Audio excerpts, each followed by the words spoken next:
Hey planner friends, how's it going? My name is Ryan and this is A Man with the Plans. And today we are talking about all things budgetary. We are going to be doing our July budget. So before we dive into the actual budget pages itself, let's go ahead and look at the monthly view. So this is my Erin Condren Deluxe monthly notebook, the Deluxe monthly planner, sorry. And as you can tell, I've been doing this for a bit where we track our expenses every single day, but also list some of the big expenses coming up that week. So looking over here, we've got my car tabs, which are coming from a sinking fund, and then I have my New York trip, which is banded from here the 11th to the 21st. I have a wedding, very excited about it. Going back to upstate New York for a little bit, very cool. All right, so other than that though, it doesn't seem like too big of a month for finances, but let's go ahead and get started. So things we'll be using today, our lovely Erin Condren sticker sheet. These come in packs of 3 with a gold, a rose gold, and then a silver. I like to use the silver myself personally for the budget. Then we're also going to be using some fun things from here, the Create 365 budget. I love this book. I think it's a lot of fun and it has some really interesting and unique saving stuff and just adds a little bit of flair every now and again. You might as well, right? So that's all good. And then the other thing that we're going to use is the Life Organized sticker sheet as well. I think this is fun and it adds, again, some pop of color and just, you know, good stuff like that all around. And the last thing we'll do, brighten it up with some washi tape. These actually I got at Michael's, and they are a part of a pack of 3 more with these, I think, and they were, it's a Martha Stewart collection. Really, really fun, really, really nice. Plays off the navy of the rest of the page pretty well. So, all right, let's go ahead and get started. First, let's band off the top with some washi, and then we will take it from there. And that's about as centered as we'll get it. And so the way that I like to do my budget here is I throw in the income category first, and I do this the whole way down. So we'll have the estimate of what we think we're gonna get. Then we're gonna have the actual, what actually came in, and or how much I spent, because we know that can never go according to plan. And then, because I'm curious, I like to write the differential, whether you're plus or you're minus, and then over here is when we'll put the expense itself. So I will put my paychecks here, and after taxes it's estimated to be at, per month, $3,280. And then my parents and I have an agreement with my student loans that we're going to split them. That was the thing there, and that transfer from them is $250 right now. And so total of that is going to be $3,530 as income. Yeah, and so the other thing we'll do right now is let's band these off with some more washi. Why not? You know, we might as well spruce it up. Just need to find the end of this one. This is the tricky part here. Right, so that's our income section. And I like to run this all the way down the page. I think it adds a little bit of, I don't know, just keeps it cool. Keeps it visually interesting. And we'll see, we usually step around here. We'll just run it to the length, why not, you know? Just be real official about it. Okay, and so we'll just, I will say that I do not, I don't use this as my sole budgeting tool. I use Mint to keep track of things in a larger scale, as well as let's see if you guys know, as well as Every Dollar too. So I tend to just use as many things as possible in some sort of combination, and it tends to work the way that I want it to. What do you use to track your budget? Are you a pen and paper person? Do you use Every Dollar? Do you use Mint? Do you use something different? Let me know down in the comments below. I'd love to hear. So the first expense we have is rent, and I also lump in the garage parking that I have to have with my building. So I'll put rent and parking, and we will say this is going to be $1,113 a month. Yep. So I live in a city in the Midwest, so apartments are not cheap, but you know what? This is actually pretty good for the neighborhood I live in, so I'm not too mad about it. Next we have internet. That's going to be $80. And I have Xfinity for that.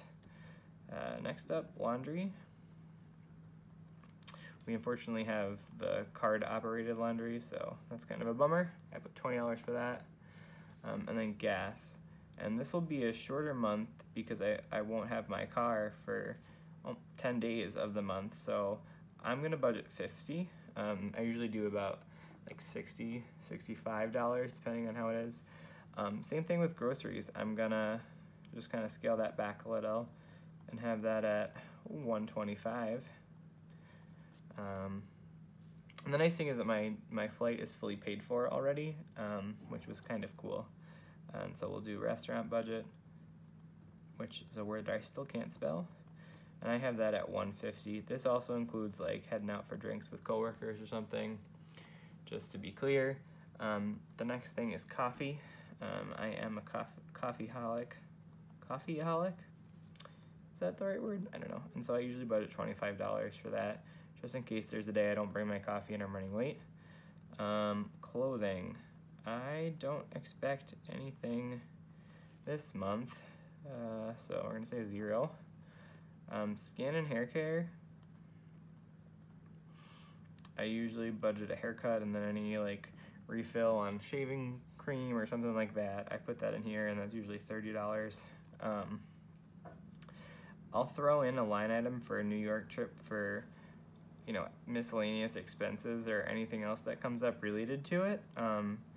And I set that at $50, but, you know, since everything's pretty much paid for and my dad is picking me up from the airport, I think it's gonna be pretty nice to keep it pretty bare bones for that trip. The next thing we have up here, and also, you know, the little slant I have going on there. The next thing is we've got subscriptions. And I'm sorry about the lighting, guys. It's getting a little bit dark here as we're doing this, so I'm just trying to make it work. And that's $120. And that includes my gym membership in there. I go to the YMCA, so. And then the last bit is I fund my sinking funds.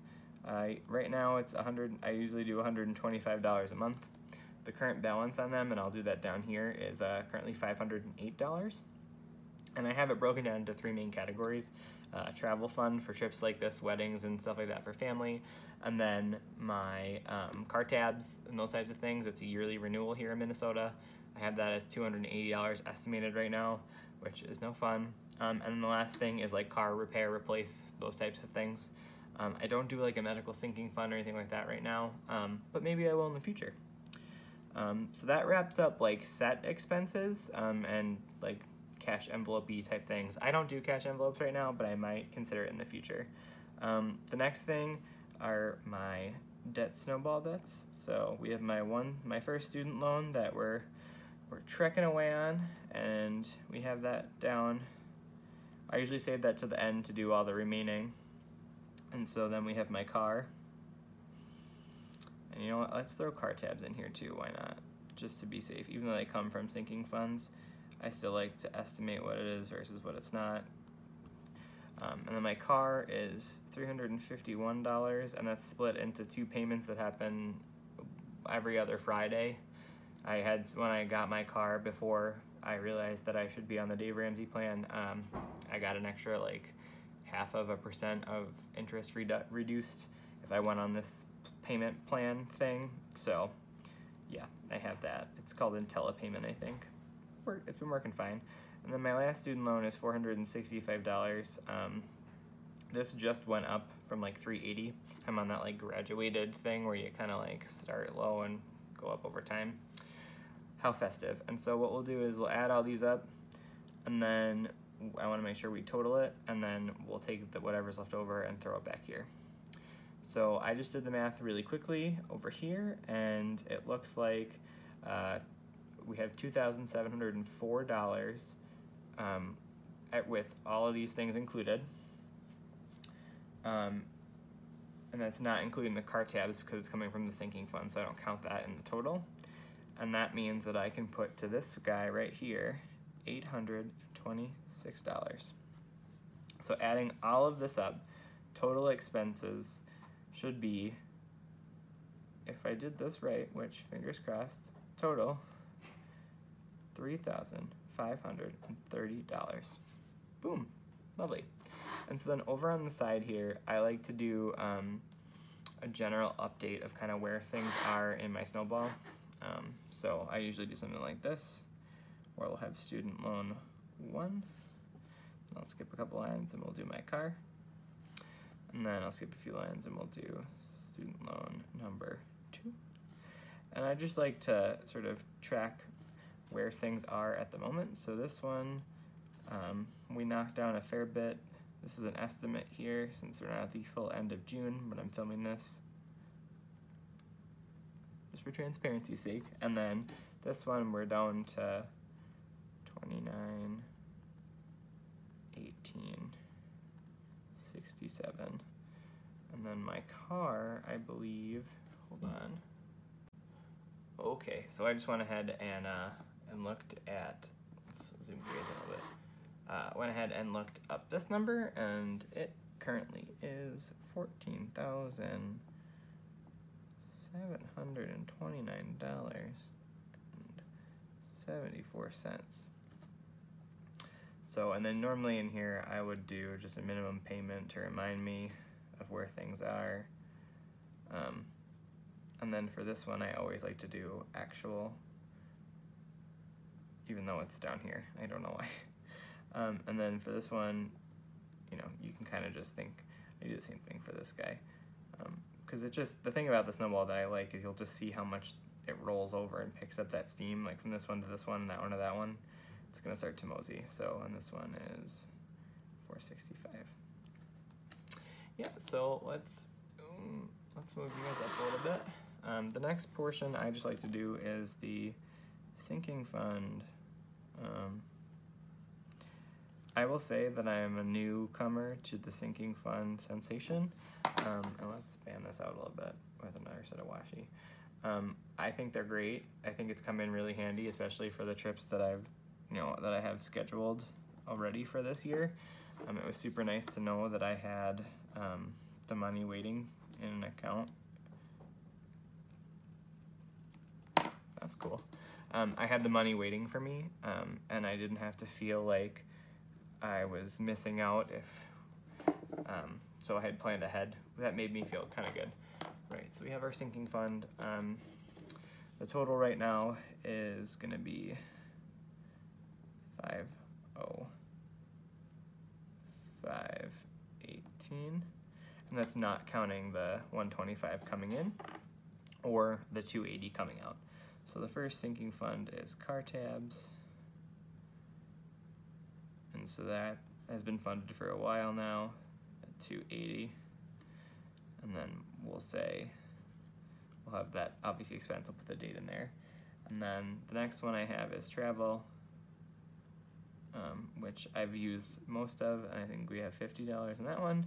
And then the last one is the car maintenance, and so that would be the remainder of that guy, which is 175.18. Yep, so I'm gonna zoom you guys out really quickly. What I do, I don't really use the notes page. I probably could put in some goals for each thing and something, but I've never gotten used to it, and I've tried it and it hasn't been good for me. What I do though is from the beginning of the month on, I will take my daily expenses and write them in pencil. And you can tell that I have the dates here. These dots are paydays. I just like to keep a track of everything.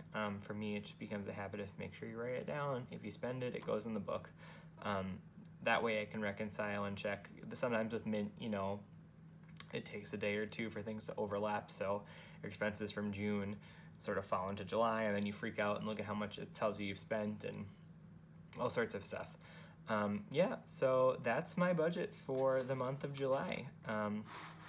Let me know what else you guys would like to see. If you like this video, go ahead and give it a thumbs up, and go ahead and don't forget to click that subscribe button. I make new videos every Monday and every Thursday at 9 a.m. Central Standard Time. Thanks so much for watching. See you guys next time. Bye.